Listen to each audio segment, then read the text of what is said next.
Hello, everyone. My name is Annie Rogers, and on behalf of the Adhd team, I'm so pleased to welcome you to today's ADHD Experts presentation titled Maladaptive Daydreaming versus ADHD, Important Similarities and Distinctive Differences. ADHD minds tend to wander. They also sometimes fall into hyperfocus or intense focus on a captivating task or activity that may last for hours.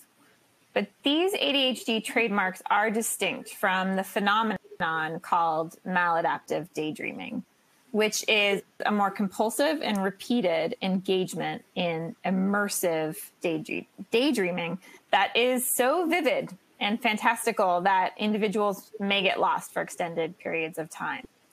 So in today's webinar, we will learn about the difference between maladaptive daydreaming and mind wandering, in its relationship to ADHD, and how clinicians can assess and treat the compulsive daydreaming disorder. Leading today's presentation is Dr. Nurit Soffer-Dudek. Dr. Soffer-Dudek is a licensed clinical psychologist and head of the clinical psychology track at Ben-Gurion University in Negev. Her research focuses on unique states of consciousness in relationship to psychopathology and stress. She is also director of the Consciousness and Psychopathology Laboratory and scientific director of the International Consortium for Maladaptive Daydreaming Research. Before I hand over the microphone to Dr. Soffer-Dudek, I have just a few housekeeping items. Those of you tuned into the live webinar may submit your questions at any time by navigating to the text box under the video player.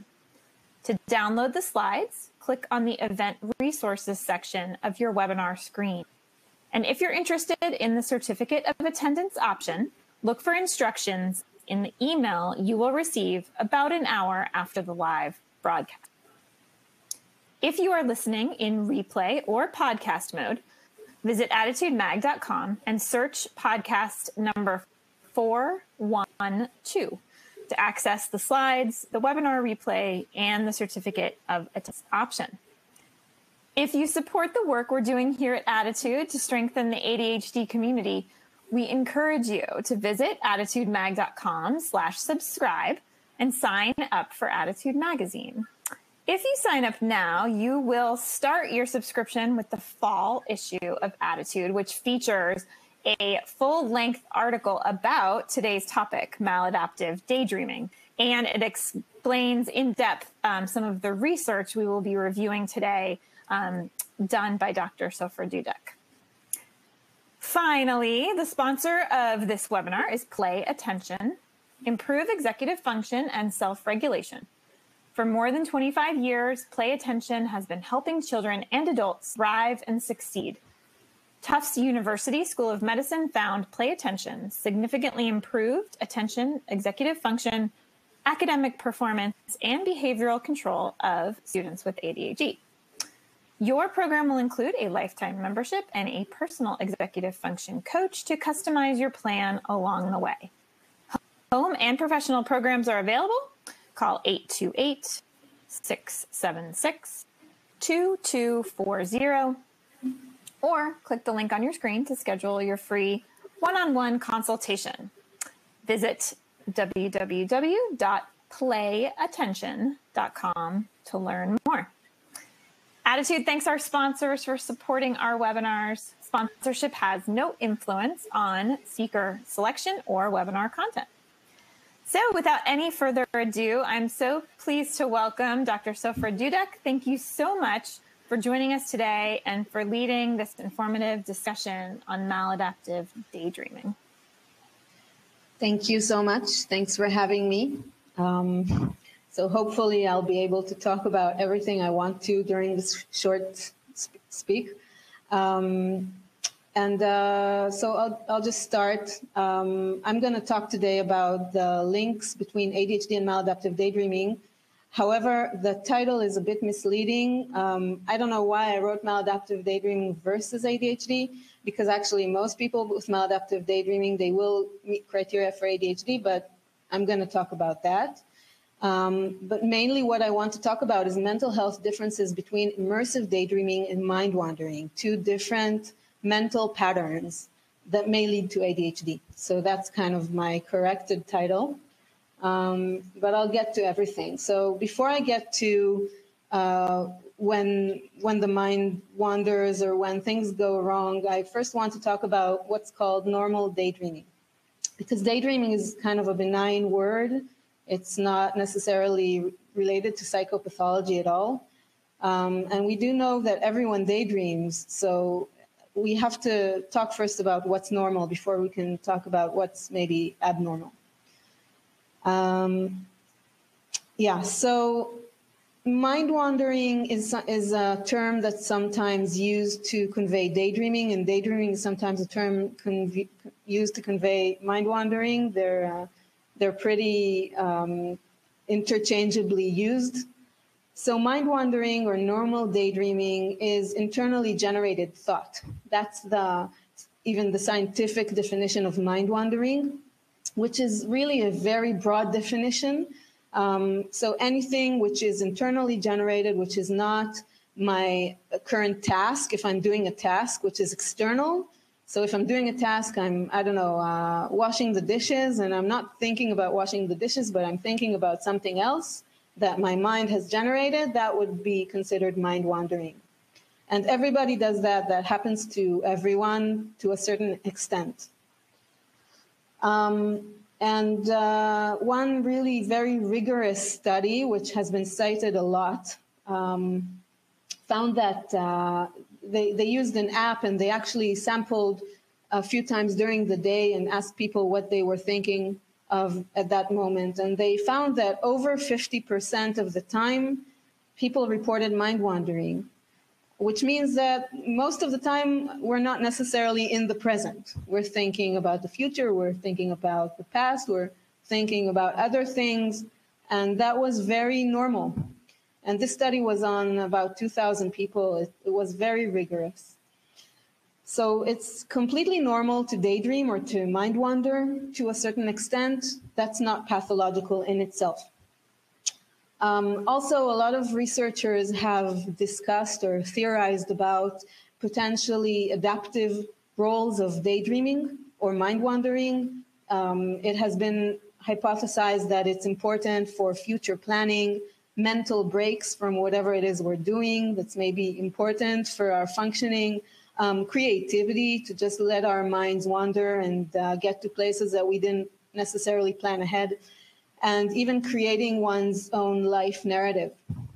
So all of these things have been theorized to be functions for why we have mind wandering, why it has developed evolutionarily or something like that. So it's probably adaptive if everyone does it, and it's so normal. However,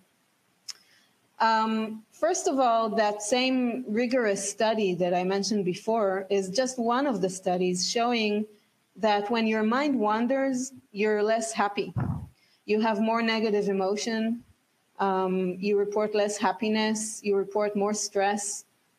We also have a study that was also with experience sampling that we asked people if a minute ago, before their phone beeped, if they were thinking about the past, the present, or the future.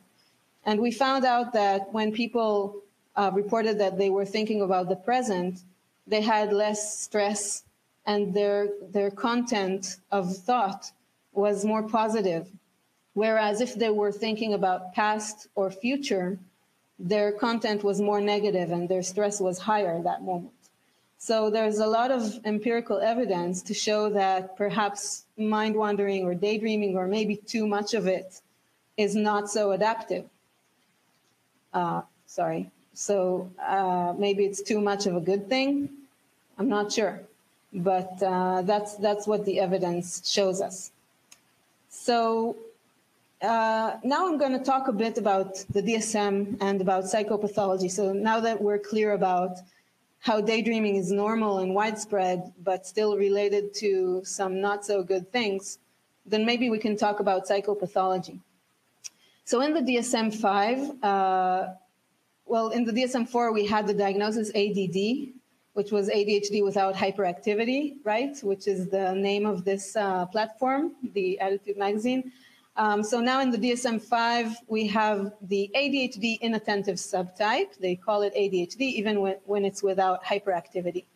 And this diagnosis is, it's kind of broad. It really focuses, and I'm sure probably most of you know this if you're interested in ADHD, it focuses on the behavioral or end result of a difficulty in attending. So DSM likes to have lists of symptoms. So just difficulty in attending, that's not enough. We have to have lists. So they have a list of different things that can be caused by difficulty in attending. And I'm talking specifically about the inattentive subtype without the hyperactivity. So it's symptoms like being easily distracted and performing careless mistakes because you're doing things without attending, and difficulty carrying out instructions because you weren't attending, and being forgetful or scattered or having difficulty organizing. So this list is basically the end result or the behavioral result of a difficulty in attending. And the thing that I want to talk to you about today is that there could be different reasons why people would have difficulty in attending. And that's my kind of like small biff with this diagnosis. It's very broad. And when we diagnose as diagnosticians, we have this rule that we want to diagnose something that explains the clinical picture best. The problem with the DSM is that there are a lot of comorbidities. So that's one of the criticisms on the DSM. It presents things like there are different diagnoses and every person would just fit one and not the others. But then we find that in the clinics, in actual practical work, people just, they have like depression, ADHD, PTSD, and OCD, and they go out with 4 diagnoses. So that's kind of a problem because the DSM kind of assumes that we have these different categories, and it's when someone walks out with 4 diagnoses, it kind of raises a question, are we looking at this right? Is this right? Because it doesn't really match.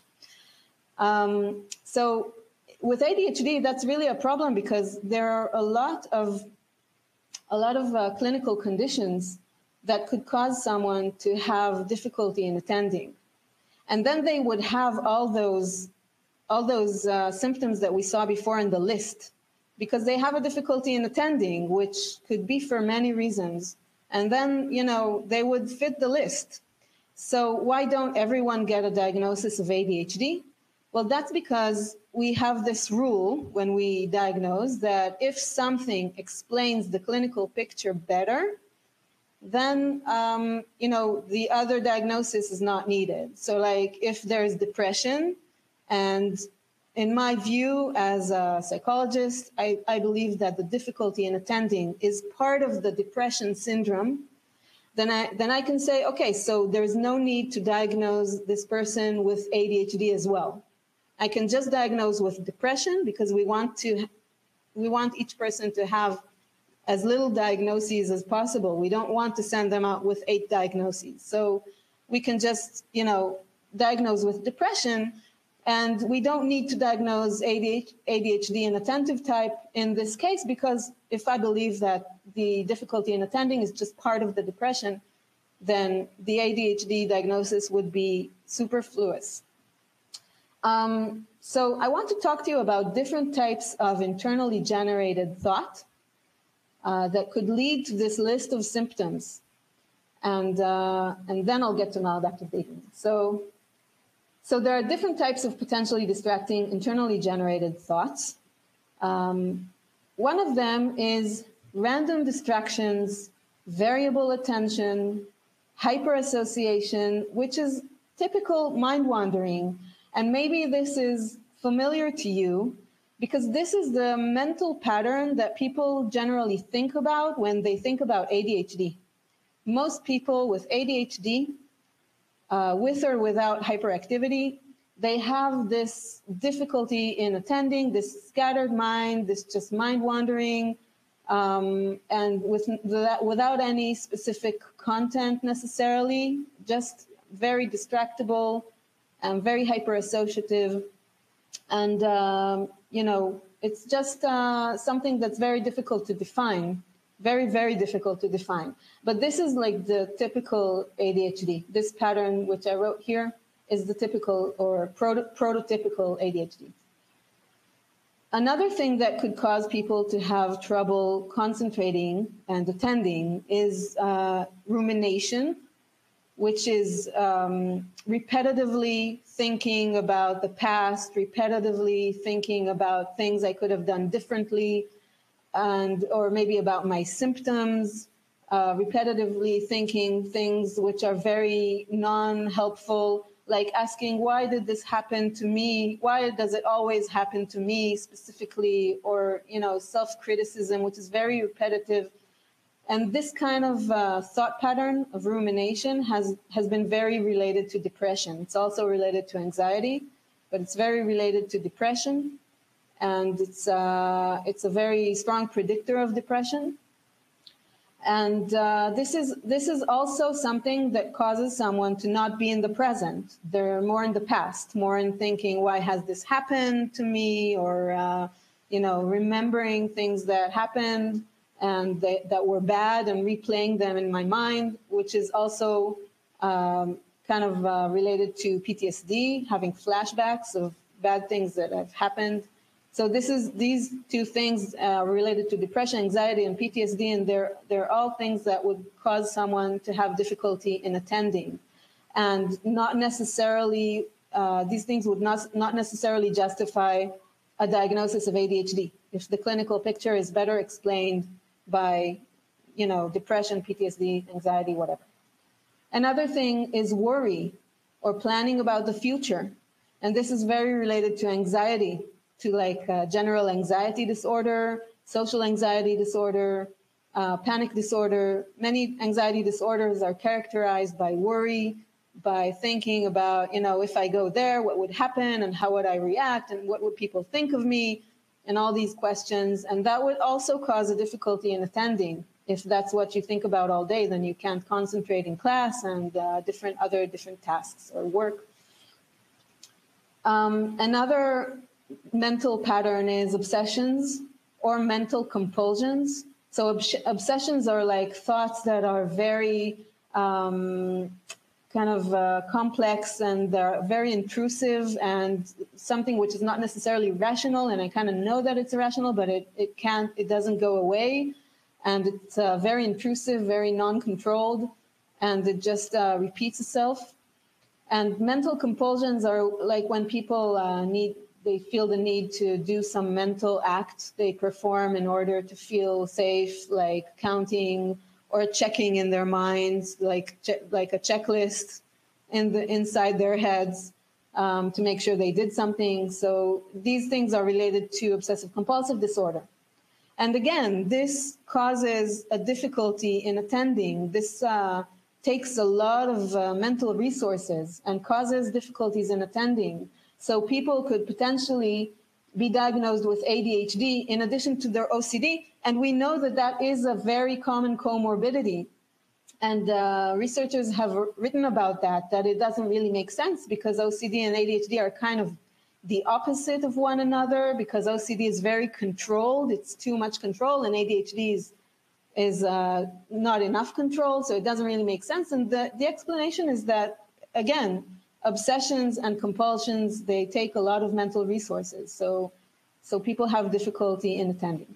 And now we get to the last pattern, which I want to talk about in this talk. And that's fantasizing. And I'm saying fantasizing and not daydreaming just to underscore that I'm talking about real, like narrative daydreams, like real stories. that are very interesting and complex, with things happening with the plot. And not everyone has these kinds of daydreams, or maybe you could say it's maybe a continuum. And some people have an ability to have these very, very vivid daydreams, and not everyone has that ability. So that's something that's definitely not characteristic of every person with ADHD. But it is characteristic of some, and that's what I'm going to talk about. Yeah, so I already said the first one is prototypical ADHD, and the last one is maladaptive daydreaming. So now I'm going to talk about what maladaptive daydreaming actually is.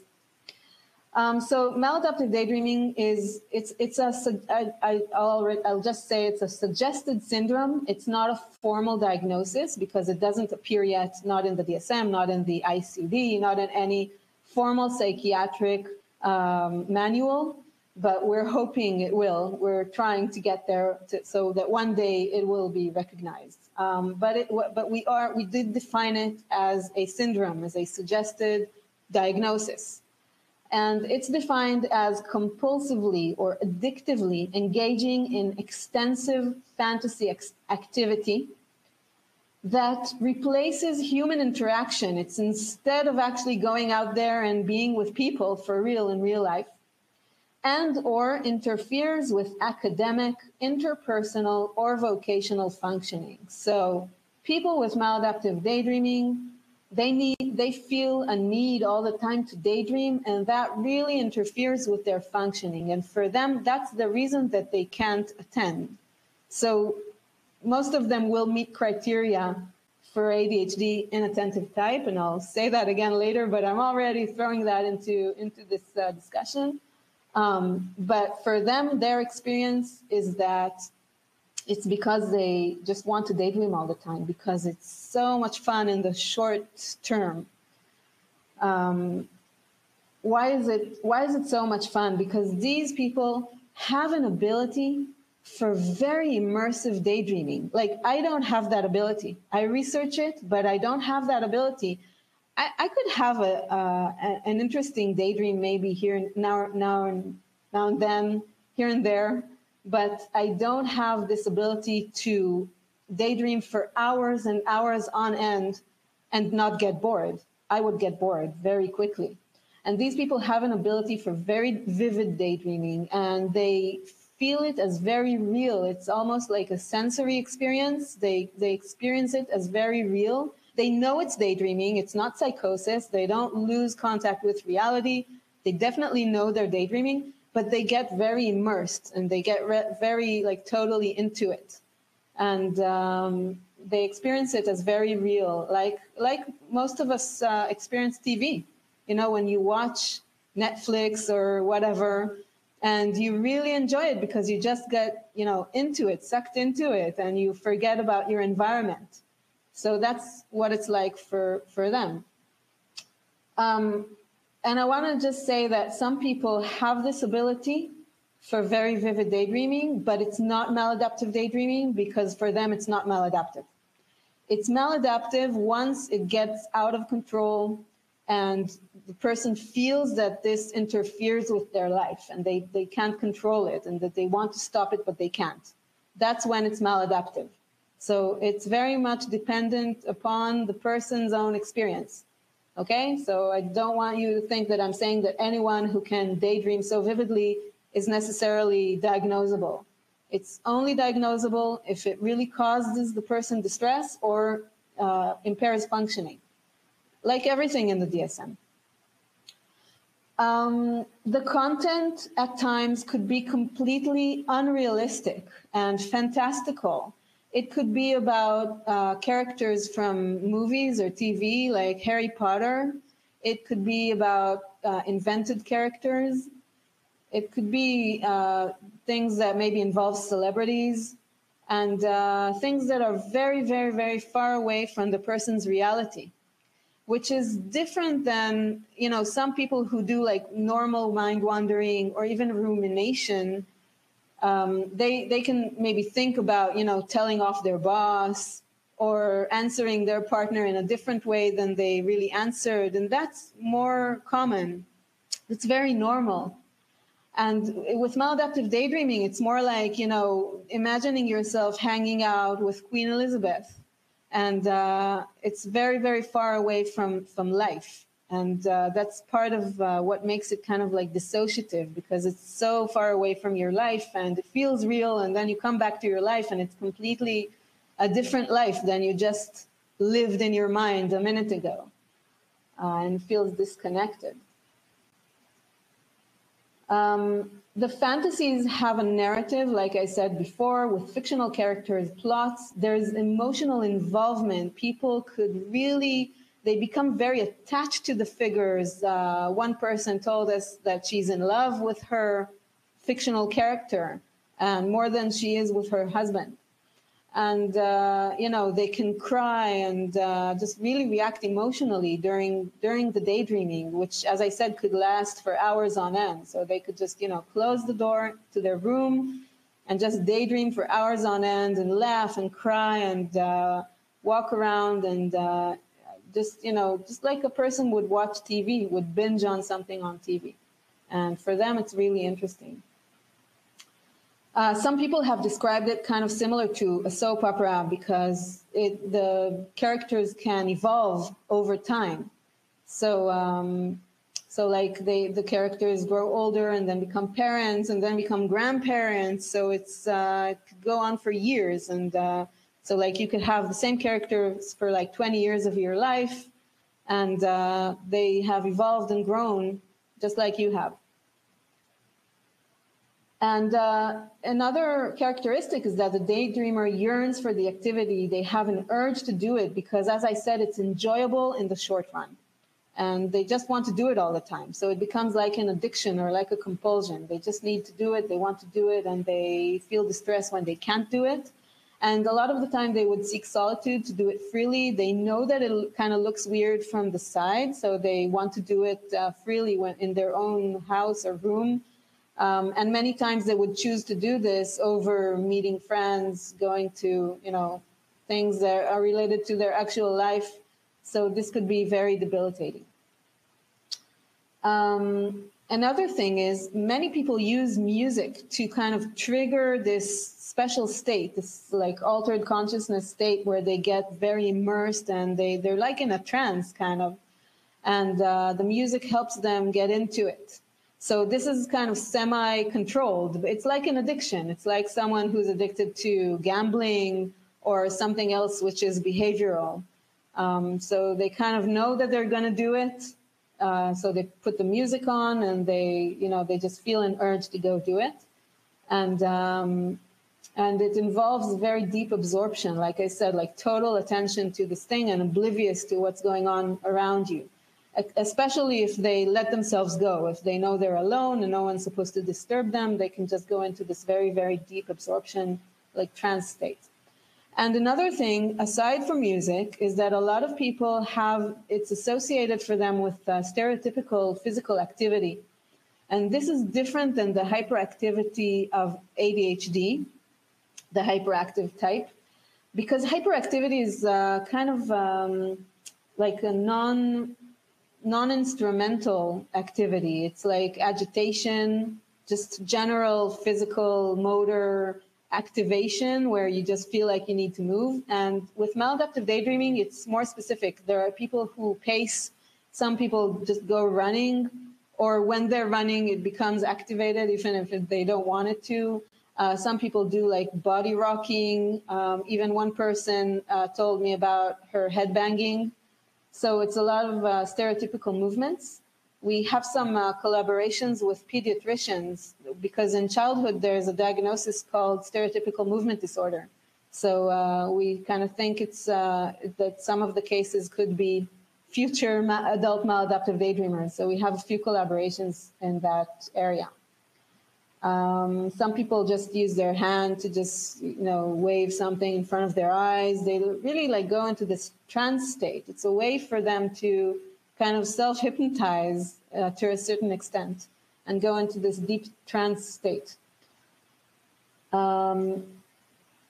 And also some people, because they get so involved in the storyline, they could do like mouthing dialogues, whispering like the dialogues and gesturing, because they enact with their faces, you know, what's going on and the different characters. And people, again, they're not psychotic, so they know they're doing this. So when they get old enough to realize, you know, that this would be embarrassing to do in public, they won't do this in public. I mean, they would spin the stories in their minds, but not with the gesturing, not with the whispering. At a certain age, they would know to conceal that when they're in public, and only do that when they're freely in their own home, in the privacy of their own home. There are some themes that have been identified, like violence and idealized self, which is very important because it's a lot of times people feel inadequate, and fantasy is kind of like compensatory, like the better version of me kind of fantasy. So power and control, captivity, rescue and escape, sexual arousal. Some people, we know from studies that some people have maladaptive daydreaming following trauma and abuse. Not everyone, some people. And we know that these people sometimes have daydreams that focus around being a victim or being a rescuer or being a perpetrator. So you can be in different roles, and they like play out these different types of roles, and their daydreams are a lot of the times focused around the trauma or some kind of trauma, as kind of reenacting it in different ways and playing around with it in their heads. And it's interesting because in PTSD, there are flashbacks of the actual event, but this is different because they play around with it. It's flexible, which is very different from prototypical PTSD, where there are flashbacks of the actual event, and it's not so flexible. So here it is very flexible, and there's a narrative, and there are stories, and there are different types of characters and all that. So it's addictive, it's rewarding, like I said, in the short term, and it may become compulsive, addictive. I'm not sure which is the more accurate word. And afterwards, you know, they come out of it, like after doing it for 2 hours, 3 hours, 4 hours, they feel guilt and for the time they wasted and how they're inadequate, and they're the only ones who do this. They feel shame, they feel like, you know, what am I doing? And it's so embarrassing for them. They feel lonely. They feel a lot of the times a disconnect between the fantasy and the real life, because in the fantasy, I'm this superhero, or everyone loves me, or I'm a celebrity. And then I come back to my real life, and it's such a large gap that I feel really bad about myself. So that, which deepens my need for escapism. So it's kind of like a vicious cycle. And a lot of people report that they kind of feel like the fantasy is really real. It's experienced as very real. And when they come back to reality, reality kind of feels unreal. So it's dissociative symptoms and feeling like disconnected from reality, which seems very gray and boring compared to the very interesting fantasies they have. So this is from a study from 2018. This is a citation of a woman who said, "I have been lost in daydreams for as long as I can remember. Some daydreams involve people I know, others don't include me at all. These daydreams tend to be stories for which I feel real emotion, usually happiness or sadness, which have the ability to make me laugh or cry. They're as important a part of my life as anything else. I can spend hours alone with my daydreams." This is a 20-year-old self-diagnosed female, and it's always self-diagnosed because, as I said, it's not a formal diagnosis. But there are a lot of people who have self-diagnosed themselves with this once they found out about this term. So we've done a lot of studies about maladaptive daydreaming in the past few years, and some of the things that we found out is that people who self-diagnose themselves as having maladaptive daydreaming that are active online in forums dedicated to this subject, They're usually very distressed. They have a lot of psychopathological symptoms. They have a lot of negative affect and dysfunction. There's a lot of suicidality, a lot of anxiety, depression, and a lot of OCD and OCD spectrum. OCD spectrum could be skin picking, hair pulling, and body dysmorphic disorder. So there's a lot of that, especially skin picking, which might be also maybe something that's related to getting yourself in this trance mode of, the self-hypnotic mode. So maybe people just pick at their scabs or whatever to get in the mode. So there's a really high comorbidity there. And also we found that there are high levels of dissociation, which isn't surprising. And we actually think that maladaptive daydreaming should be construed as kind of a dissociative disorder. So there's a disconnect from reality. There's a change in the person's sense of agency because they have all these internal characters in their minds and they feel like these characters are almost agentic. They don't take over their body like in extreme dissociation, but it does feel kind of like you have these different identities, sort of, because you can identify with a lot of them. And it's kind of like this whole internal world inside you where you have a different self. You kind of play around with different types of selves. So there's a lot of dissociative aspects to it. And so what causes maladaptive daydreaming? We think that there's this innate ability for very immersive daydreaming, which, as I said before, in itself, that's not psychopathological. But some people just lose control over it and it becomes addictive to them because it's just so rewarding. And then, it causes them problems and they can't stop. So that's one path maybe to maladaptive daydreaming. And other people, and I think this is the more common path that we hear about, they have this innate ability, but then couple that with stress. That could be traumatic stress. Some people have traumatic stress, but a lot of other people have non-traumatic stress, like social anxiety, and or just difficult childhoods, attachment issues, different kinds of stress. And they use this innate ability for very immersive daydreaming as a coping method. And escapism. So that's another pathway to maladaptive daydreaming. So now I'm going to get to the crux of the reason that we're here today, which is the relationship between maladaptive daydreaming and ADHD. So as I kind of said, earlier, most maladaptive daydreamers will meet clinical criteria for ADHD inattentive type. And we actually found 77%. And that's just because, as I said before, there are a lot of reasons why people would have difficulty attending to external tasks and concentrating in external tasks, like in school and work, and, just achieving their goals because, something is causing them to have like a mental pattern that's causing them to be somewhere else. And one of those mental patterns is fantasizing compulsively. So most of them do meet criteria. However, their description, and I believe them, is that this meeting criteria for this inattending is because of their compulsive need to, and their constant urge to engage themselves in this very immersive daydreaming.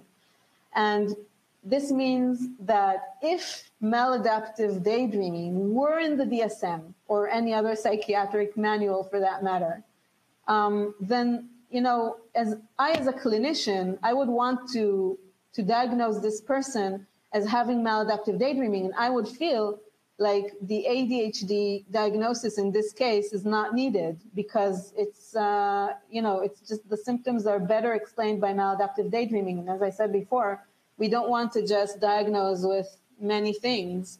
And if the problem attending or not attending is explainable by something else, then I don't want to diagnose ADHD. So that's my thinking, that if this were a formal diagnosis, then definitely some people who today get the diagnosis of ADHD, they would not need this diagnosis of ADHD.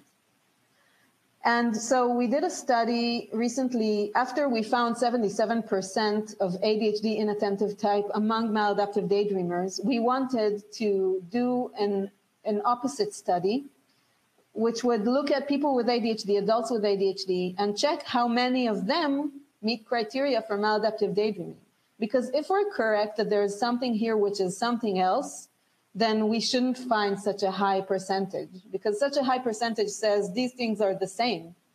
And then, what's the idea of saying, okay, maladaptive daydreaming, it's a new thing. It doesn't make any sense. If it was the same percentage, like 80%, then it's just the same thing. And we thought that it wouldn't be the same thing, and we were right. It's not the same thing. And indeed, we found that only 20% of adults with ADHD met criteria for maladaptive daydreaming. And that's quite high. It's not the percentages that I would expect to find in a general population. But this makes sense because this was a special sample. This was a sample of people who were diagnosed with ADHD.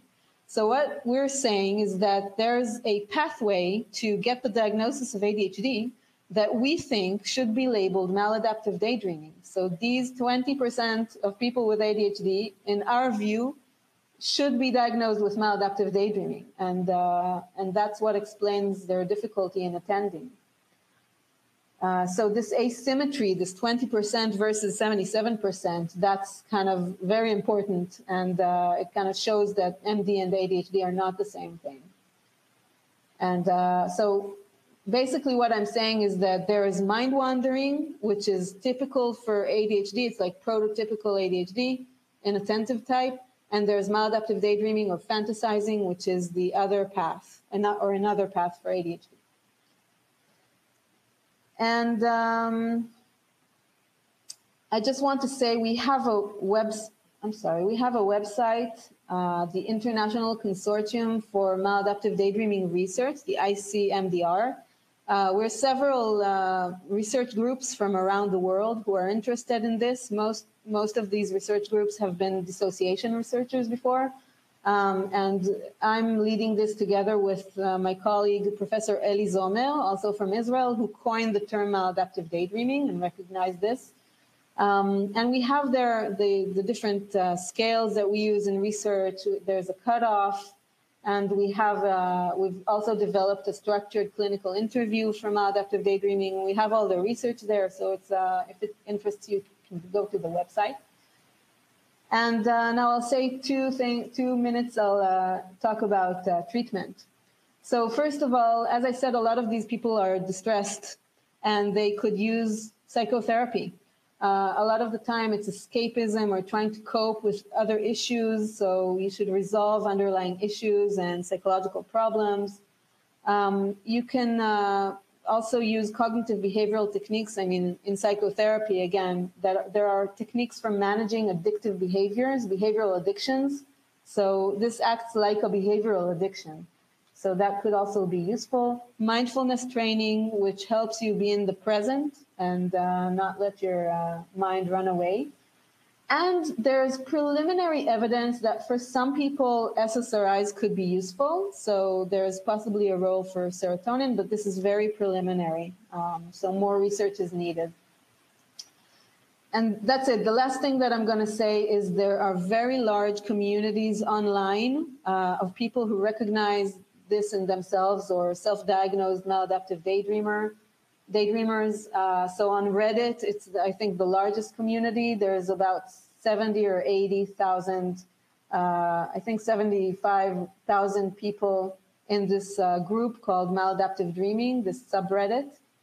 And there are Facebook groups and other platforms, cyber forums, whatever. And there have been a lot of articles, like dozens and dozens of articles on this. The media is very interested. People are writing us emails all the time and asking us to keep doing this and, telling us their personal stories. There's been at least one documentary that's even won some prizes. And it's just really, growing in the past few years. There have been even PhDs on maladaptive daydreaming that have been approved already, and a funded grant recently for a researcher in Brazil. Yeah, so we're growing, and we hope to grow more in the future. Thank you. Wonderful. Dr. Soffer-Dudek, thank you so much. This was a really interesting and sort of groundbreaking overview for us. I want to very quickly, before we launch the Q&A here, thank Play Attention once more for sponsoring the webinar. And I'll start right off with some questions specifically regarding that connection between maladaptive daydreaming and ADHD. You spoke of the 20% of adults with ADHD who would qualify as having maladaptive daydreaming. Do you know if those were adults specifically with inattentive ADHD, or was it any diagnosis?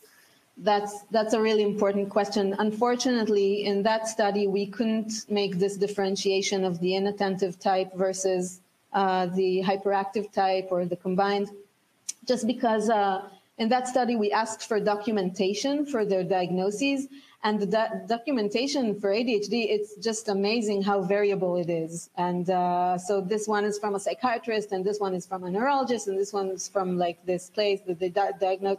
It's just really different, and this one's from a general doctor and a learning disabilities place. So it was so variable, and in a lot of these documents, they didn't have the subtypes. So that's one of the problems with that study, and we're doing another study which is more rigorous, and this time we're diagnosing ourselves with interviews, and so this time we'll have the subtype.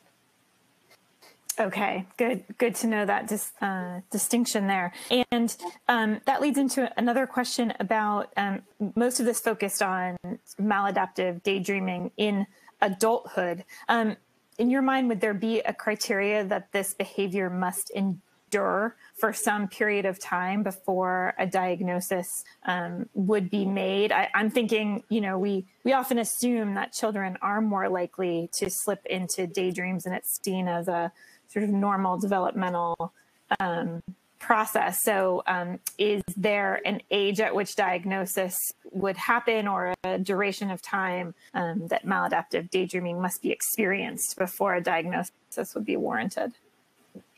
That's a really good question. Kudos to whoever asked that. I think that in the criteria that we specified, which were kind of like DSM-like criteria that we made up based on, what people told us, I think that we did specify a time. I don't remember if it's 1 month or 6 months, but I think it's 1 month. However, that's really an empirical question, I think, that should be answered by future research, because maybe some people, just, maybe in periods of stress, just daydream more. And, maybe there should be, I don't know, I'm not sure. I think, from my clinical experience, maladaptive daydreamers, it's constant. It's for years. So, if you have it, you have it. Yes. But I don't have a really good answer for this.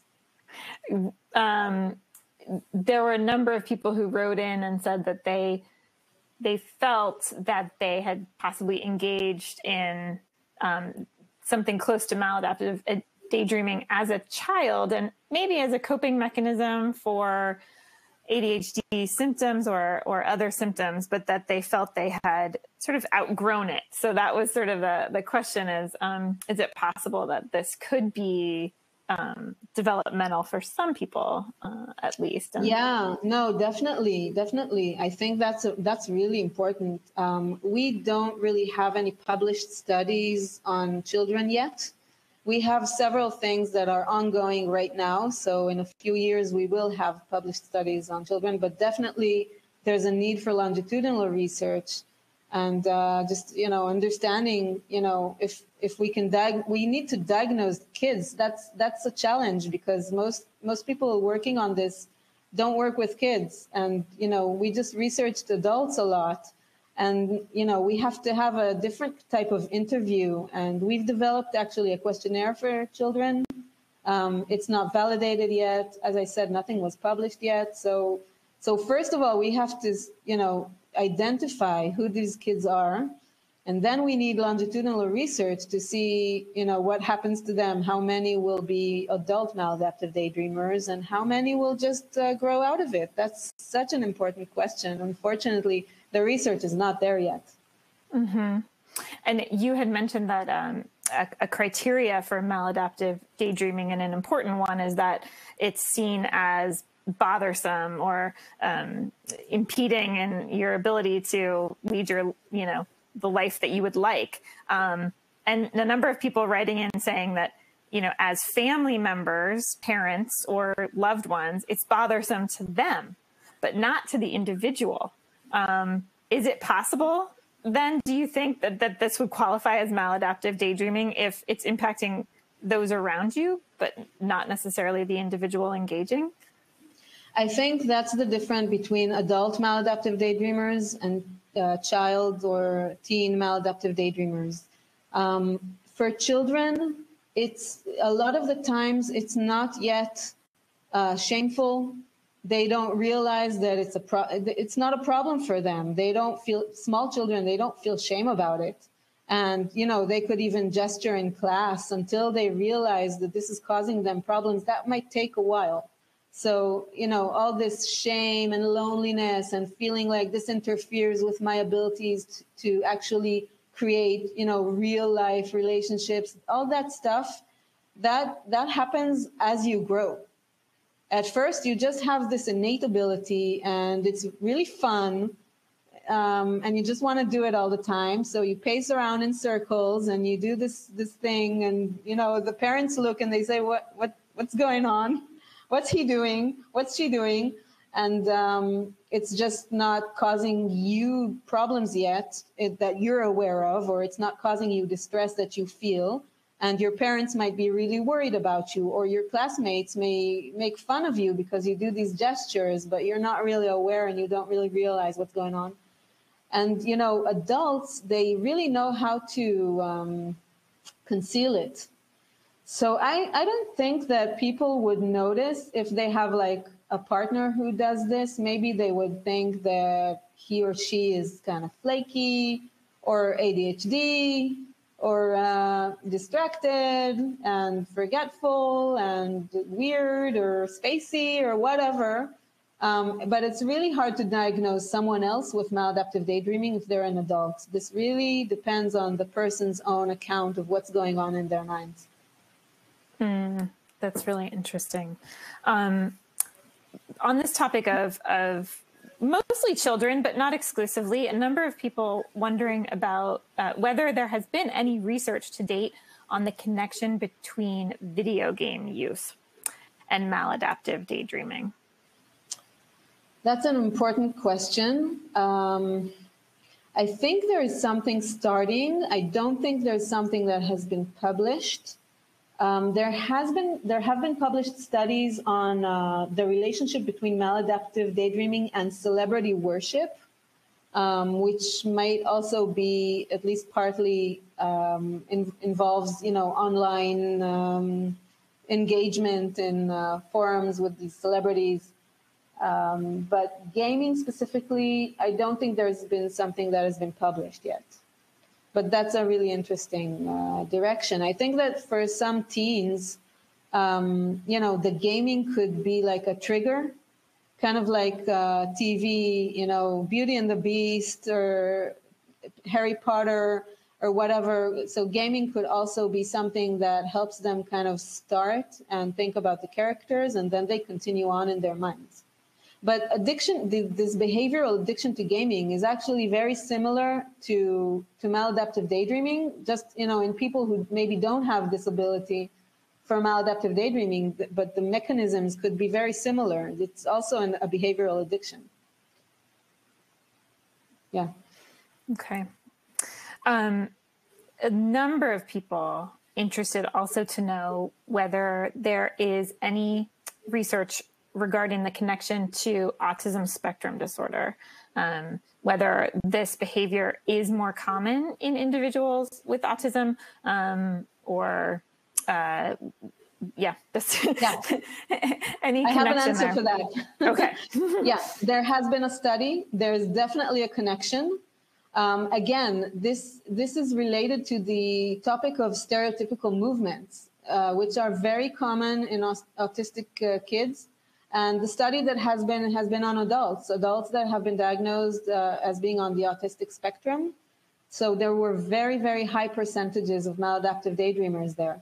And so there's definitely a connection, and probably some kids who do these really like these movements when they're small and they seem like in their own world, that, you know, definitely they could get this diagnosis of autism and could be maladaptive daydreamers. But they wouldn't get probably they wouldn't get the diagnosis of autism if they weren't also with, you know, social problems, communication problems. So it's definitely a real comorbidity. It's not like a confound. It's a very real comorbidity. So yeah, there's a really strong connection. Someone wrote in with an interesting question on this topic. Could maladaptive daydreaming be correlated with autism in children who are aware of their difficulties and looking for ways to escape them? I suppose this could be true for many different diagnoses. Yeah, I think that for any type of diagnosis and for any type of psychopathology, there's a spectrum of awareness and understanding and insight of what's going on with you, and if you're using something as a coping mechanism. So I think that's just independent of which diagnosis you have. With any diagnosis, there are some people who are very, very insightful, and some people or children who are not insightful. So yeah, so it could happen, definitely. And you spoke in the presentation about the connection with OCD, and I thought that was very interesting, and specifically about the sort of body-focused, repetitive behaviors. And I just wanted to circle back and clear up. So are you seeing the skin picking and hair pulling, other body-focused repetitive behaviors during the maladaptive daydreaming, like they're sort of unaware that they're engaging in it while deep in their fantasy? Well, that's what I hypothesize. We don't know that. What we found is that, you know, we just measured. There were two different studies. There was one study where we did interviews, full psychiatric interviews, structured interviews that cover most of the diagnoses in the DSM. And we just found that in a sample of 40 maladaptive daydreamers, a lot of them, like, I don't know, 20, 30% of this sample met criteria for this diagnosis of skin picking, excoriation disorder. So it's just really high percentages. And we didn't specifically ask them if they do it during the episode. And in another study, it was a self-report study with 500 maladaptive daydreamers who filled out questionnaires. And we had an OCD questionnaire, and there was one item about excoriation disorder. And just, again, a lot of people marked that they have this, and there was a really strong relationship between this and maladaptive daydreaming. So I don't know. I assume my explanation is that it's probably another way to get into the trance mode, but I don't know. I mean, I don't have empirical evidence for that. That would need another study. Studies abounding, such a complex and lots of work to do, overlapping, yes, condition, which leads to probably our last question, since we're just about out of time. One that I thought was very interesting, whether there have been studies on the parts of the brain that are actually activated during maladaptive daydreaming. Unfortunately, we have not yet had any published studies on brain scans, but there is a study running. There was one that was supposed to happen a long time ago, but then was stopped because of COVID, and it didn't continue. But then one is happening right now, so I guess in a few years we'll have an answer. Okay, wonderful. Well, I feel like we're really at the cutting edge with this conversation, that we're going to be hearing a lot more about maladaptive daydreaming, how it is seen in the context of many different diagnoses, including ADHD. And it's just such an interesting and nuanced conversation. Thank you so much, Dr. Soffer-Dudek, for leading us through this today. I do not think this will not be the end of our exploration here, but we want to thank you so much for joining us today, and for everyone else who contributed your insights and questions today. We hope that you will come back for another Attitude webinar. Next week, we will be featuring Cindy Goldrich on the topic of how to build relationships with your teacher this back to school season. So different topic. So to make sure you don't miss any of our future Attitude webinars or articles or research, you can sign up to receive alerts at attitudemag.com/newsletters. Until next time, thank you again, Dr. Soffer-Dudek, and thank you everyone else for joining us today. We hope to see you again soon.